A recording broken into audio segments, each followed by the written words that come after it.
जय जय महाराष्ट्र माझा, गरजा महाराष्ट्र माझा. या अशा महाराष्ट्राच्या पावनभूमीवर आपण आहोत. शिवनेरी हा किल्ला महाराष्ट्रातील सुप्रसिद्ध असा किल्ला. या किल्ल्यावर मी आलेली आहे. या किल्ल्यावर छत्रपती शिवाजी महाराजांचा जन्म झाला.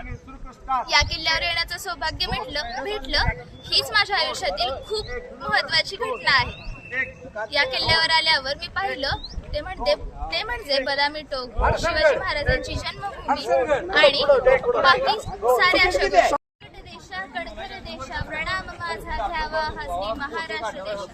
सर्वांना नमस्कार. मी प्रगती खडके. आज आपण छत्रपती शिवाजी महाराजांच्या पावन अशा जन्मभूमीवर आहोत. ते म्हणजे शिवनेरी किल्ला. या किल्ल्याचं वैशिष्ट्य म्हणजे हा चढण्यास अतिशय सोपा व महाराष्ट्रात खूपच प्रसिद्ध किल्ला आहे. या किल्ल्यावर शिवाजी महाराजांचा जन्म झाला व या किल्ल्यावर छत्रपती शिवाजी त्यांनी जिजामातांसोबत त्यांची लढाई कौशल्य असेल किंवा त्यांची विद्या कौशल्य असेल ते त्यांनी प्राप्त केले. या अशा किल्ल्यावर मला येण्याचं सौभाग्य भेटलं. त्याचे